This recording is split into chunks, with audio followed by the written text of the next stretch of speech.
వైకుంఠ ఏకాదశి హిందూ ధర్మంలో అత్యంత పవిత్రమైన పర్వదినంగా భావించబడుతుందని వెంకటేశ్వర స్వామి ఆలయ ప్రధాన అర్చకులు రామానుజాచార్యులు తెలియజేశారు. సామాన్యంగా ప్రతి మానవుడు తన జీవిత లక్ష్యంగా మోక్షాన్ని కోరుకుంటూ అనేక మార్గాలను అన్వేషిస్తూ ఉంటారన్నారు. మోక్షాన్ని పొందాలనే ఆకాంక్షతో యజ్ఞాలు, యాగాలు, పూజా కార్యక్రమాలు, వ్రతాలు, హోమాలు వంటివి ఆధ్యాత్మిక కార్యక్రమాలు చేస్తూ ఉంటారని తెలియజేశారు. అయితే ఆ మోక్షం పొందడం అంత సులభం కాదని ఆయన స్పష్టం చేశారు. వైకుంఠ ఏకాదశి రోజున ఉత్తర ద్వారం ద్వారా శ్రీమన్నారాయణ దర్శించుకోవడం ద్వారా మోక్ష ఫలితాన్ని పొందుతారని శాస్త్రాలు చెబుతున్నాయన్నారు. వైకుంఠ ఏకాదశి నాడు ఆలయంలో ఉత్తర ద్వారం ప్రత్యేకంగా తెరిచి ఉంచడం ఆనవాయితీగా వస్తుందని తెలిపారు. ఈ ఉత్తర ద్వారం వైకుంఠానికి ప్రీతిగా భావిస్తారని ఆయన వెల్లడి చేశారు.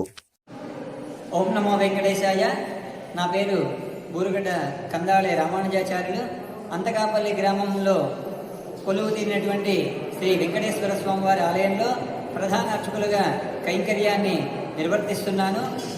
రాజాంపట్టణం సమీపంలో కొలువు తీరినటువంటి తిరుమల తిరుపతి దేవస్థానానికి అనువర్తనకు సంబంధించినటువంటి శ్రీ వెంకటేశ్వర స్వామివారి ఆలయంలో వైకుంఠ ఏకాదశి ఉత్సవాలని మనం 30/12/2025 నాడు మంగళవారం నాడు ఉదయం 3 గంటల నుంచి చేసుకుంటున్నాము. ఈ వైకుంఠ ఏకాదశి విశేషం ఏంటంటే, సామాన్యంగా మానవుడు తన జీవితానికి మోక్షాన్ని కావాలని చెప్పి ఎన్నో రకమైనటువంటి మార్గాలు వెతుకుతూ ఉంటాడనమాట.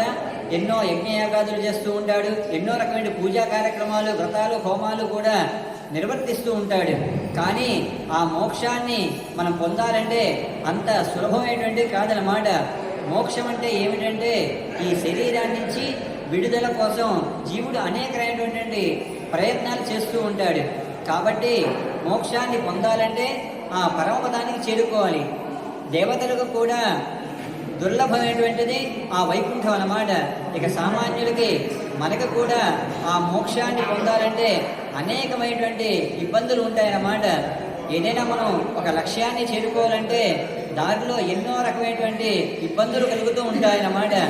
కానీ ఈ వైకుంఠ ఏకాదశి విశేషం ఏంటంటే, ఎటువంటి జీవుడికైనా సరే ఆ రోజు ఉత్తర ద్వార దర్శనం నుంచి స్వామితో పాటు ఎవరైతే ఉత్తర ద్వార దర్శనం నుంచి వెళ్ళి స్వామివారిని దర్శించుకుంటారో వారికి మోక్షాన్ని ప్రసాదించేటువంటి గొప్పలైనటువంటి రోజు ఈ వైకుంఠ ఏకాదశి నాడు.